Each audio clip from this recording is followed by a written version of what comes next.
योग म्हणजे साधना, योग नृत्य म्हणजे श्वास प्रश्वास, योग नृत्याने मिटतील शरीरातील सर्व त्रास, योग हा जीवनाचा आधार, तोच देईल पूर्ण स्वस्थ संसार. मी सो राजेश्री बैस आजच्या प्रेरणादायी आणि ज्ञानवर्धक योग नृत्य कार्यक्रमात आपले सर्वांचे स्वागत करते. सर्वप्रथम मी आमच्या ग्रुपतर्फे सृजनचे संयोजक श्री आशिष देव यांचे मनापासून आभार मानते. त्यांनी आमच्या विवेकनगर ग्रुपला आमचे योग नृत्य सादर करण्यासाठी सृजन हा मोठा मंच उपलब्ध करून दिला. त्याच्यासाठी आम्ही पूर्ण ग्रुपतर्फे त्यांचे फार फार आभार मानतो. मंडळी, तसे तर चंद्रपुरात अनेक ठिकाणी रोज सकाळी योग नृत्य होतात. आम्ही पण सुद्धा नियमितपणे रोज सकाळी विवेकनगर मधील राम मंदिर येथे योगा नृत्य करतो. सकाळी 6:30 ते 7:10 40 मिनिटे या वेळेत करत असतो.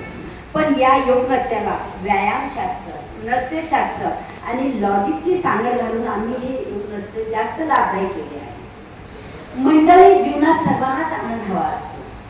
मात्र आनंददायी जीवन जगण्यासाठी शारीरिक मानसिक आरोग्य चांगले असावे लागते हे तेवढेच खरे. हे आरोग्य मिळवण्यासाठी व्यायामाचे, प्राणायामाचे, ध्यानाचे अनेक पर्याय उपलब्ध आहेत. परंतु बहुतेकांना हे रोज नियमितपणे करण्याचा कंटाळा येतो. अशा सर्वांसाठी योग नृत्य हा उत्तम पर्याय आहे.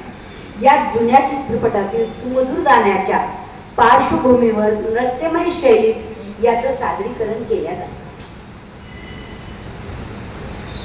यात भाग घेणारी व्यक्ती संगीताशी व एका समूहाशी भावनिकरित्या जोडली जाते. भाग घेणाऱ्यांना व्यायाम करीत आहो याची जाणीवच होत नाही. कसे 40 मिनिटं गेले हेच कळत नाही. योग नृत्याच्या माध्यमातून व्यायाम करण्यात नियमितता येते. तर अशा या योग नृत्यासाठी मी आमच्या ग्रुपचे मुख्य आधारस्तंभ प्रसिद्ध बालरोगतज्ञ डॉक्टर विजय करमरकर यांना आपले 2 शब्द बोलण्यासाठी आमंत्रित करते.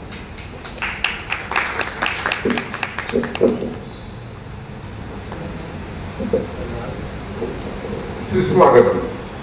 रसिक श्रोते, आपणा सर्वांना स्नेहपूर्ण नमस्कार. सर्व औपचारिकता टाळून मी थेट विषयाकडे वळतो. मंडळी, सामूहिक नृत्य ही अत्यंत आनंदाची गोष्ट, पण ती आपल्या सुशिक्षित समाजात अभावानेच आढळते. त्यामुळे आपण एका मोठ्या आनंदाला पारखे झाले आहोत. योग नृत्य ही उणीव भरून काढते आणि सोबत रोज नियमित व्यायाम देखील करून घेते. असे हे 40 मिनिटाचे योग नृत्य गतिशील ॲरोबिक व्यायामाचा एक प्रकार आहे.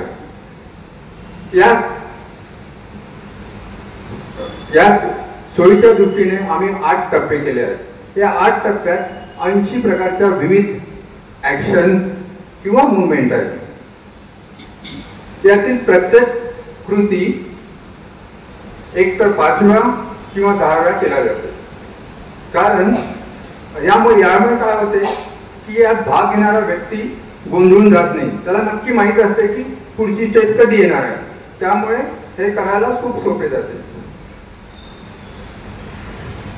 आता कृती 10 वेळात का करायची, तर कोणतीही कृती 10 वेळा केल्यानंतर कोणालाही कंटाळा येतो, म्हणून 10 वेळा. पण हेही तितकंच खरे की 10 वेळा केल्यानंतर कोणतीही कृती 10 वेळा केल्यानंतर त्यात भाग घेणारे स्नायू आणि सांधे मजबूत होतात. त्यांची कार्यक्षमता आणि लवचिकता वाढते.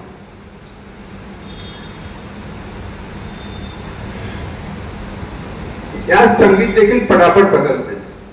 आपल्या सर्वांना नित्य नवीन गोष्टीची आवड असते आणि योग नृत्यात विविधता आहे.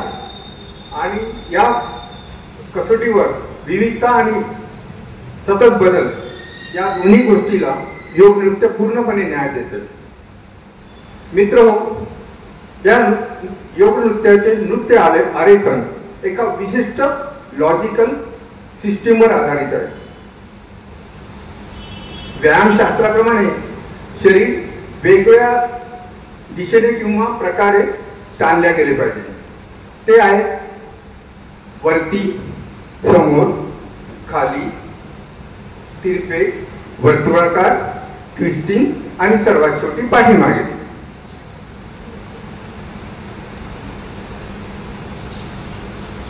त्यामुळे हे लॉजिकल असल्यामुळे ते लक्षात ठेवायला खूप सोपे जाते आणि ते सहजपणे होऊन जाते. योग नृत्याचा पहिला टप्पा वॉर्मअप आहे. यात जिम्म्या गतीचे चालण्याचे व्यायाम केले जातात, जेणेकरून सांधे आणि स्नायू मोकळे होतात आणि सोबत हळूहळू हृदयाची गती देखील वाढते. त्यामुळे पूर्ण शरीर पुढच्या गतिशील 6 टप्प्यासाठी तयार होते. यातही खबरदारी म्हणून प्रत्येक टप्प्याच्या शेवटी आम्ही काही विश्रांतीच्या स्टेज ठेवल्या आहेत. त्यामुळे हे एक प्रकारचा सुरक्षित व्यायाम प्रकार झालेला आहे. शेवटचा 8वा टप्पा कूल डाऊनचा असतो. त्यात धीम्या गतीने ॲक्युप्रेशरच्या काही मुवमेंट्स आहेत. सोबतच ह्या धीम्या गतीने केल्यामुळे हृदयाची गती, वाढलेली गती पूर्ववत येते आणि शरीराला पूर्ण विश्रांती येते. या व्यायाम प्रकारात कुठेही पाय जमिनीवर आपटण्याचा व्यायाम प्रकार नाही. त्यामुळे पायाच्या कुठल्याही सांध्यांना इजा होण्याचा प्रश्नच निर्माण होत नाही. विशेष मुद्द्याची गोष्ट म्हणजे वॉर्मअप आणि कूलडाऊन कंटाळवाणे वाटू नये म्हणून ते सुद्धा आम्ही संगीताच्या तालावर बद्ध केले आहे. त्यामुळे ते न टाळता सहजपणे आनंदाने केल्या जाते. एकूणच काय, योग नृत्य हा एक एकदम सुरक्षित ॲरोबिक व्यायामाचा प्रकार आहे. हा व्यायाम कोणताही व्यक्ती साधारणपणे 10 ते 80 वयापर्यंत करू शकतो. बंधू आणि भगिनींनो, यात फास्ट वॉकिंग पेक्षा दुप्पट उष्मांक जळतात.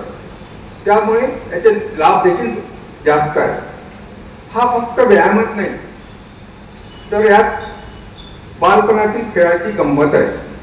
यात प्राणायाम आहे, टाळ्या आहे, सर्व खांद्यांची फिजिओथेरपी आहे, हास्ययोग आहे, झुकलेले खांदे सरळ करून एक ताठ पोस्चर निर्माण होण्याचा एक सुंदर प्रवास आहे.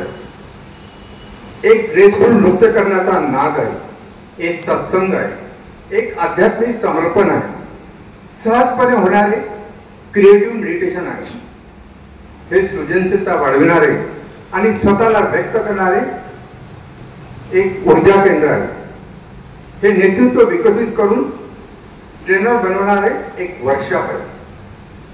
जशी कहू, जेव्हा आपण एखादी कृती करतो आणि ती मनापासून करतो, तेव्हा ती करणाऱ्या व्यक्तीला आणि पाहणाऱ्या व्यक्तीला देखील आनंद होत असतो. म्हणून आपणास नम्र विनंती आहे की हा कार्यक्रम फक्त पाहू नका, त्याचा मनापासून आस्वाद घ्या, त्यात पूर्णपणे सहभाग घ्या. त्यातील हास्ययोगात मनसोक्त वाहता, टाळ्याच्या सेशनमध्ये मस्त टाळ्या वाजवा आणि हा कार्यक्रम अधिक ऊर्जामय करा. यातील श्रवणीय संगीताचा आनंद घ्या. एखादे आवडीचे गाणे वाजले तर खुशाल गुणगुणा. यातील संगीताच्या तालावर पाय सहजपणे तिरकू द्या. शेवटी काय, तुमचा आनंद तो आमचा आनंद. तर मग सुरू करूया सामूहिक आनंदाचा हा प्रवास.